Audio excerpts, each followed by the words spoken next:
Assalamualaikum warahmatullahi wabarakatuh. Salam Om Swastiastu, Namo Buddhaya, dan salam kebajikan. Perkenalkan, kami dari kelompok 1 ingin mempresentasikan hasil kerja kami. Karena ada pepatah yang mengatakan tak kenal maka tak sayang, maka sebelum masuk ke pembahasan, saya akan memperkenalkan kelompok saya. Saya sendiri Putri Sakina Z dengan NIM 45221093 sebagai moderator. Saya dengan Savana Jasmine Maulida dengan NIM 45221095. Saya Ainun Gina Nisa dari NIM 45221077. Saya Usang Hatimah dengan NIM 452210084. Saya Nurul Haliza dengan NIM 45221091. Untuk pembahasan pertama akan dijelaskan oleh saya sendiri, yaitu lingkungan dan organisasi bisnis. Organisasi bisnis sebagai bagian dari lingkungan. Organisasi sebagai sekumpulan orang-orang tidak dapat dilepaskan dari lingkungan, karena pada dasarnya organisasi juga merupakan bagian dari lingkungan masyarakat. Sebagian contoh, sebuah keluarga atau rumah merupakan bagian dari lingkungan rumah tangga, rukun warga, hingga lingkungan yang lebih besar lagi. Oleh karena itu, sebuah organisasi perlu memahami lingkungan apa saja yang terkait secara langsung maupun tidak langsung dengan kegiatan organisasi. Misalnya, ketika sebuah perusahaan beroperasi di daerah mana di masyarakatnya mengalami tingkat pengangguran yang tinggi, maka organisasi tersebut perlu memikirkan kenyataan tersebut dan kaitannya dengan pencapaian tujuan organisasi. Apabila tingkat pengangguran tinggi di daerah tersebut, maka bisa dipastikan bahwa tingkat pendapatan juga akan rendah. Akibatnya, penjualan barang dan jasa yang ditawarkan oleh organisasi akan mengalami hambatan. Secara lebih detail, bab ini secara khusus akan membahas mengenai lingkungan organisasi dan bagaimana manajemen perlu memahami dan mempertimbangkan kegiatan yang akan dilaksanakan dengan memahami lingkungan organisasinya. Pembahasan selanjutnya akan dibahas oleh teman saya Savana Jasmine Maulida. Terima kasih kepada kesempatan yang telah diberikan kepada saya. Di sini saya akan menjelaskan tentang lingkungan fisik organisasi atau physical work environment. Sebagaimana telah diterangkan, organisasi memiliki sumber-sumber daya yang tidak hanya orang-orang, tetapi juga sumber daya uang, sumber daya alam, maupun sumber daya informasi. Keseluruhan ini karena sifatnya dapat dikategorikan sebagai lingkungan fisik dari organisasi perusahaan. Oleh karena sumber daya tersebut harus digunakan seefektif dan seefisien mungkin, maka perusahaan perlu memahami bagaimana sumber-sumber daya termasuk ke dalam lingkungan kerja fisik dari organisasi ini dapat dikelola dengan baik. Selanjutnya saya akan menjelaskan tentang lingkungan eksternal organisasi. Dalam kegiatan operasional perusahaan yang berusaha untuk menyesuaikan diri dengan lingkungan yang terkait langsung atau lingkungan mikro perusahaan dan lingkungan yang tidak terkait langsung atau disebut juga lingkungan makro perusahaan. Lingkungan mikro perusahaan yang terdiri dari pelanggan atau customer, pesaing atau kompetitor, pemasok atau supplier, dan partner strategis atau strategic partner. Sedangkan lingkungan makro perusahaan terbagi menjadi dua lingkungan, yaitu lingkungan lokasi dan lingkungan internasional. Selanjutnya saya akan menjelaskan beberapa pengertian yang termasuk lingkungan mikro perusahaan. Yang pertama, ada pelanggan atau customers. Para pelanggan atau konsumen adalah mereka yang secara langsung memanfaatkan, menggunakan, dan mengajukan permintaan atas barang atau jasa yang ditawarkan oleh organisasi. Dapat dikatakan pula bahwa para pelanggan merupakan salah satu alasan kuat mengapa sebuah organisasi perusahaan berdiri dan beroperasi. Para pelanggan ini adalah sumber pendapatan organisasi. Organisasi perlu memahami para pelanggan karena setiap pelanggan memiliki karakteristiknya masing-masing. Yang kedua ada pesaing atau kompetitor. Pesaing adalah organisasi bisnis lain yang menjalankan bisnis yang sama dengan organisasi yang kita jalankan. Karena bisnis yang dijalankan sama, maka pesaing merupakan tantangan sekaligus ancaman yang dihadapi organisasi dalam meraih pelanggan. Jika pelanggan lebih tertarik untuk memperoleh apa yang menjadi kebutuhannya dari pesaing, maka otomatis pelanggan tidak akan mendapatkannya dari organisasi kita. Dan sebaliknya, jika kenyataan tersebut secara terus-menerus dan berkelanjutan dalam jangka waktu yang lama, maka organisasi bisnis kita akan terancam bubar karena tidak bisa lagi bertahan dan menjalankan fungsi bisnisnya. Yang ketiga ada pemasok atau supplier. Pemasok adalah pihak yang terkait langsung dalam kegiatan bisnis dari sebuah organisasi, khususnya organisasi bisnis yang melakukan kegiatan produksi barang jadi dan berbagai jenis bahan baku. Sebuah perusahaan sepatu sangat bergantung sekali dengan para pemasok bahan baku sepatu, dari mulai pemasok kulit, pemasok lem, pemasok benang, dan sebagainya. Ketergantungan ini tidak saja dilihat dari sisi bahan bakunya, tetapi juga dilihat dari harga yang ditawarkan. Jika harga bahan baku yang ditawarkan mahal, maka hal tersebut akan berdampak pada jumlah biaya produksi yang menjadi lebih tinggi. Akibatnya, harga yang akan ditawarkan kepada para pelanggan cenderung akan lebih tinggi atau mahal pula. Kenyataan ini pada umumnya justru akan merugikan perusahaan jika harus bersaing dengan para pesaing. Harga yang mahal untuk barang yang bersifat umum dan menyangkut hajat orang banyak cenderung dihindari oleh para pelanggan. Sekian dari saya kembalikan kepada moderator. Untuk Saudari Safana Jasmine Maulida, saya ucapkan terima kasih. Pembahasan selanjutnya akan dibahas oleh teman kita, Ainun Ginanisa Rilman. Baik, makasih atas kesempatan yang telah diberikan. Partner strategi atau strategic partner adalah perusahaan lain yang menjalankan bisnis berbeda dengan perusahaan kita, tetapi secara bersama-sama bisa menjadi mitra kita dalam menjalankan suatu bisnis yang saling menguntungkan kedua belah pihak. Dalam istilah biologis, ini biasa disebut dengan simbiosis mutualisme, yang kurang lebih artinya bekerja sama dan saling menguntungkan. Misalnya, untuk penjualan bakso, di antara kami akan menjalankan kerjasama dengan perusahaan teh botol, yang dimana di satu sisi kita perlu menjual bakso kita dan perusahaan teh botol tersebut membutuhkan untuk menjual minumannya.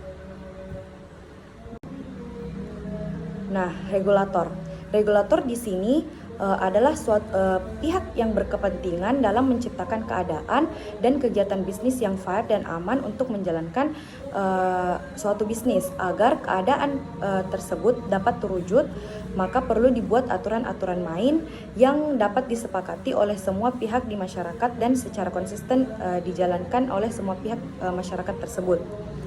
Regulator dapat berasal dari pemerintahan maupun berasal dari institusi atau lembaga yang disepakati untuk dibentuk tujuan sebagaimana yang telah dijelaskan tadi.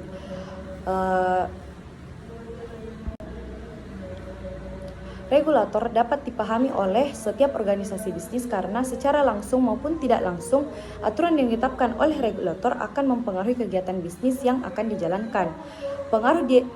Pengaruh dari aturan yang dijalankan akan mempengaruhi perencanaan bisnis dari perusahaan tersebut. Nah, pemerintah atau government. Pemerintah adalah pihak atas legitimasi politik tertentu di suatu negara diangkat dan bertugas untuk mewujudkan masyarakat ke arah yang lebih baik dalam bentuk pembangunan di segala bidang. Dalam pengertian ini, pemerintah dituntut untuk melakukan kegiatan-kegiatan proaktif, mulai dari pemberian kebijakan, penetapan aturan pemerintah, hingga upaya-upaya antisipasi dan penyelesaian atas berbagai masalah yang ada pada masyarakat menuju masyarakat lebih baik di segala bidang, maupun itu material, baik itu material maupun spiritual. Sebuah perusahaan perlu memahami pemerintah karena perusahaan perlu memahami arah dari setiap kebijakan yang diambil oleh pemerintah, dampaknya terhadap kegiatan bisnis dan peluang apa yang dapat diambil oleh pemerintah dalam berbagai hal. Masyarakat umum atau society adalah keseluruhan pihak yang tidak termasuk dalam lingkungan-lingkungan yang saya sebutkan tadi. Masyarakat umum dapat terbagi menjadi dua. Yang pertama itu masyarakat umum yang terkait langsung kegiatan bisnis yang dijalankan oleh perusahaan tersebut. Misalnya pelanggan, masyarakat sekitar perusahaan, dan tokoh masyarakat di mana sebuah perusahaan berdiri dan menjalankan aktivitasnya. Untuk kategori yang pertama ini termasuk di dalamnya adalah masyarakat yang melakukan kontrol atas apa yang dijalankan oleh sebuah perusahaan. Apakah kegiatan tersebut memberikan keuntungan bagi masyarakat tersebut, masyarakat sekitar, atau malah sebaliknya. Nah, masyarakat umum yang kedua yang dimaksud adalah masyarakat umum yang tidak terkait langsung dengan kegiatan perusahaan. Untuk kelompok masyarakat kedua ini, perusahaan tidak terlalu terpengaruh atas apa yang dilakukannya. Akan tetapi, kelompok masyarakat ini dapat menjadi peluang sekaligus tantangan jika situasi di masa yang akan datang akan berubah. Bisa jadi kelompok masyarakat ini menjadi kelompok masyarakat yang dijadikan sasaran untuk peluasan pasar. Selanjutnya, pembahasan akan dibahas oleh teman kita, Husnul Hatimah. Terima kasih atas kesempatan yang telah diberikan. Pada pembahasan selanjutnya, ada yang disebut dengan lingkungan internasional dalam kegiatan bisnis. Lingkungan internasional atau bisa disebut international environment. Lingkungan internasional merupakan lingkungan yang lebih luas dari sebuah negara yang praktiknya akan memengaruhi kegiatan perusahaan, terutama jika perusahaan melakukan kegiatan bisnis internasional, yaitu transaksi bisnis yang melibatkan lebih dari satu negara. Lingkungan internasional ini dapat menjadi peluang atau karena negara lain dapat dijadikan lokasi guna perluasan pasar atau perluasan jumlah pelanggan di luar negara. Peluang lain juga bisa diperoleh jika kita memerlukan pasokan bahan baku dari negara lain yang mungkin harganya lebih murah dari. Tetapi lingkungan internasional ini juga dapat menjadi tantangan dan ancaman karena kegiatan bisnis internasional juga melibatkan para pesaing di luar negara yang memungkinkan melakukan kegiatan bisnis yang sama dengan perusahaan kita, sehingga persaingan guna mendapatkan pelanggan di dalam negara maupun di luar negara menjadi ketat. Aturan internasional mengenai standar kualitas produk juga menjadi tantangan yang harus dihadapi dan dipersiapkan oleh perusahaan jika produknya ingin memasukkan ke pasar internasional. Kondisi politik di negara lain juga termasuk ke dalam lingkungan internasional yang harus dipertimbangkan, hingga perbedaan nilai tukar mata uang juga termasuk faktor internasional yang harus dipahami sekaligus dipahami oleh perusahaan yang kegiatan bisnis terkait dengan lingkungan internasional. Salah satu isu yang sangat terkenal mengenai lingkungan internasional adalah isu globalisasi. Globalisasi pada prinsipnya merupakan sebuah proses untuk menjadikan dunia ini menjadi satu. Konsekuensi logisnya dari globalisasi ini, maka setiap negara akan lebih mudah untuk berinteraksi satu sama lain. Interaksi ini dapat merupakan berupa transaksi jual beli yang lebih mudah, termasuk juga persaingan yang lebih ketat. Karena konsekuensi logisnya, pesaing dari sebuah perusahaan pada akhirnya tidak hanya pesaing yang ada di negaranya saja, akan tetapi juga ada pesaing dari negara lain. Kita bisa rasakan bagaimana PT Pos Indonesia misalnya harus bersaing dengan jasa pengiriman dokumen seperti FedEx, DHL, dan lain sebagainya. Selanjutnya ada berbagai bentuk kegiatan bisnis internasional. Agar faktor internasional dari organisasi bisnis dapat diarahkan menjadi peluang bagi organisasi bisnis, maka perusahaan perlu memikirkan bagaimana agar kegiatan bisnisnya tidak hanya berhasil ataupun berlaku di lingkungan lokal negaranya saja, tetapi juga diperluas ke negara-negara lain, seperti contohnya kegiatan ekspor dan impor. Nah, kegiatan ekspor adalah kegiatan dalam menghasilkan barang dan jasa di sebuah negara oleh perusahaan dan menjualnya ke negara lain atau dipasarkan ke negara lain. Sedangkan kegiatan impor adalah kegiatan dalam mendatangkan barang dan jasa ke negara lain atau negara luar ke sebuah negara di mana perusahaan itu berada, seperti banyaknya mobil bermerek seperti Toyota, Mazda, BMW, atau Mercedes menunjukkan adanya aktivitas impor yang dilakukan negara kita untuk waktu yang sudah cukup lama. Sebaliknya, ada pengiriman TKI ke Arab Saudi, Malaysia, Singapura, atau negara lainnya. Bentuk kegiatan bisnis internasional yang kedua ada yang bisa disebut lisensi. Yang lisensi artinya pada dasarnya merupakan sebuah kesepakatan atau perjanjian di mana sebuah perusahaan memperbolehkan perusahaan lain untuk menggunakan merek, teknologi, hak paten, atau hak asetnya. Sebagai kompensasinya, perusahaan yang menggunakan hak perusahaan lain yang biasanya diharuskan membayar hak lisensi berupa sejumlah uang tertentu sebagaimana kesepakatan yang dibuat. Selanjutnya, bentuk kegiatan bisnis internasional yang kedua ada yang bisa disebut lisensi yang pada dasarnya merupakan sebuah kesepakatan atau perjanjian di mana sebuah perusahaan memperbolehkan perusahaan lain untuk menggunakan merek, teknologi, hak paten, atau aset lainnya sebagai kompensasi perusahaan yang menggunakan hak perusahaan lain biasanya diharuskan membayar hak lisensinya berupa sejumlah uang tertentu sebagaimana kesepakatan yang dibuat. Bentuk kegiatan bisnis internasional yang terakhir ada yang disebut investasi langsung, yang dimana artinya salah satu bentuk kegiatan bisnis internasional di mana sebuah perusahaan membeli sebagian atau keseluruhan aset atau melakukan investasi di sebuah perusahaan di suatu negara tertentu. Contohnya pembelian saham PT Bank Niaga dan PT Bank Danamon oleh pihak Singapura dan Malaysia, yang merupakan salah satu bentuk investasi langsung yang dapat dilakukan oleh sebuah perusahaan terhadap perusahaan lain di negara yang berbeda. Sekian dari saya kembalikan kepada moderator. Untuk Saudari Husnul Hatimah, saya ucapkan terima kasih. Pembahasan selanjutnya akan dibahas oleh Nurul Haliza. Oke, terima kasih atas kesempatan yang telah diberikan. Pada kesempatan kali ini, saya akan membahas mengenai faktor-faktor yang terkait dalam bisnis internasional. Perlu kita perhatikan bahwa ada 3 faktor yang terkait dalam bisnis internasional. Yang pertama yaitu kontrol dalam perdagangan internasional. Ada yang tahu maksudnya apa? Oke, kadangkala lingkungan internasional dalam bisnis belum tentu bisa menjamin sebuah perusahaan yang beroperasi secara internasional ini akan sukses. Hal ini terkait dengan kepentingan dari suatu negara dalam menjamin. Selain transaksi bisnis bisa dijalankan, juga kepentingan pebisnis lokal di setiap negara juga terjaga. Ada 2 jenis kontrol perdagangan internasional yang biasanya dilakukan oleh sebuah negara, yaitu kuota dan tarif. Ada yang tahu apa itu kuota? Jadi, kuota merupakan pembatasan jumlah barang yang diperjualbelikan secara internasional, apakah itu barang ekspor maupun barang impor. Dan tarif. Jadi, tarif merupakan pembebanan pajak kepada setiap barang yang diekspor maupun yang diimpor. Faktor yang kedua, komunitas ekonomi internasional.